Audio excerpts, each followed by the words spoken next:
So, ayan na nga. Nakagawa na ako ng vlog sa aking field trip after ilang year. Tapos ayan, after ako ihatid ni mami at daddy, nag-aantay kami ng bus niyan. 6 a.m. na niyan. So, wala ka rin magawa. Ganon, hello lang. Tapos sa inyong mga friends ka, yan nga sa unahan, pinilit ko lang siya sumama para may kasama ako, para may best friend ako doon. Tapos sa inyong advisor ko, shy type siya. Tapos ayun, nakala niya picture. Sabi ko, video lang yan, ma'am. Tapos ayan, ang sayo-sayo pa namin, di pa po nahihiro dyan. Hinihintay namin yung bus na makaalis. Tamang emote lang siya sa gilid, yan ang drama. Tapos ito yung tourist guide namin. Nung una nakakatuwa siya pero nung tumagal hindi na ako makatulog sa kanya. Tapos ayan na guys! Na-under na ang bus, napakaganda ng sunrise. Tapos after ilang minutes, bumaba muna kami kasi baka may mga gustong umihe, tumaay, ganoon. Tapos yan, umupo muna kami ng best friend ko sa gilid. Sabi ko, i-shoutout niya si mami. Hi, Tita Aina! Hello po. Ala, good morning. Sabi ko si aking kanari, ang bunakas mo, tita. Itin po siya. Tapos sinutusan niya pa akong sintasin yung sapatos niya. Yan! Yan ang gusto ko sa anak mo, tita. Pinipresis treatment ako. Yan! Taglakad-lakad muna kami tapos yung isa kong kaklase gusto niya bumili ng kape so sinamahan namin siya. Tapos napakatagal dumating ng order niya kaya kami yung pinakahuling bumalik ng bus. Then ayan, nakaupo na ulit kami. Ang ganda ng nature, ang daming mga kahalaman, ganon. After ilang minutes, bumaba na naman kami para dito sa simbahan na to. Tapos ayan, umupo lang kami, nag-discuss lang yung tourist guide namin at nainitan lang ako doon. Ayan guys, ang daming nakadisplay, parang museum yung atake niya. Tumingin kami ng mga souvenirs pero di rin naman kami bumili. Dito nga ako nagsistart mahilo kasi hinihiram ko na yung fix niya na dapat siya gumagamit kasi siya yung sukain, hindi naman ako. And finally, guys, nandito na tayo sa Subic Ocean Adventure. So, ang una naming pinuntahan ay Wild World. Subic Ocean Adventure daw pero nasa Wild World kami. Kung nang lumabas na mga kahayupan ay mga daga, bigla akong naalala yung mga daga sa bahay. Sunod naman ay ang bird na to. Tapos nakakagulat may biglang lumabas na hindi ko alam kung anong uring hayop ba yan basta ang git-git niya. Sunod naman ay ang paniki na to. Akala ko papakita niya lang pero bigla akong nagulat nang bigla niya ito tinapon sa ere. Nakakatakot talaga siya guys.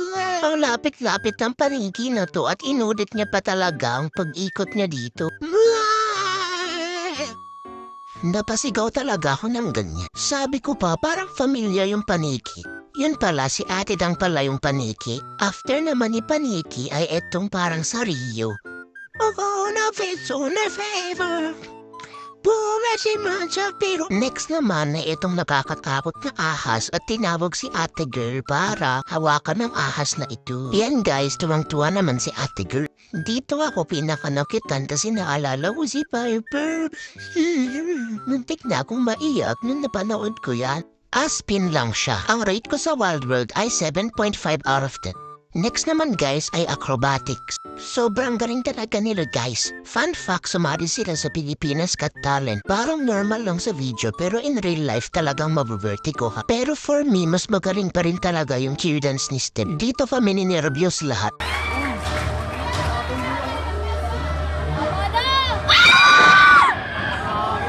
Tapos dito naman kami pinaka ni Nerbio. I-rate ko ang acrobats ng 8.5 over 10. Next naman ang mga naglalamuyang dolphin. Sobrang cute talaga nila guys kasi sabay-sabay nila ginagawa yung mga tricks nila. Naiingit nga ako kasi gusto ko rin mag-swimming. Meron namang mas merteng perpetualite ng inuha para hawakan yung dolphin. Kilala ni Step yan. Buwah! Eto guys, ang galing pa kasi parang naka-jet ski siya pero nakasakay lang siya sa dolphin. I-rate ko ang dolphin ng 8 over 10. Oras na para mag-lunch at nakakainis kasi kami yung pinakahuling pilit yan ng food tapos minamadali pa kami. Walang lasa yung chicken as in wala. Next naman ay itong silayo. Wala akong masabi dito pero kit sila parehas. Tapos nang babasa sila ng mga audience kaya buti na lang hindi kami dun sa harapan. I-rate ko ang silayo ng 7 out of 10. Yun lang ang kaganapan sa lahat ng Subic pero di pa nagtatapos lahat dyan. Nag-stop by pa kami sa duty free pero wala namang gagawin dun kaya nagstay na lang kami sa bus kasi mainit sa labas. Nagkakantuhan lang kami habang kinakain ko yung favorite kong manghawan. Nag-exchange kami ng baon kasi mas gusto ko yung sa kanya. Hindi ko na na-videohan yung mga oras na gabi na kasi nalobat na yung tablet ko tapos natulog lang ako nun.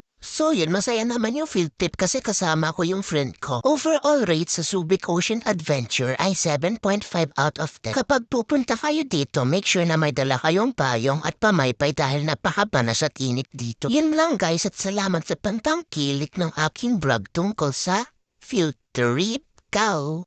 Ang ganda ko talaga sa mga pictures. Yun lang guys, bye-bye. Hehe.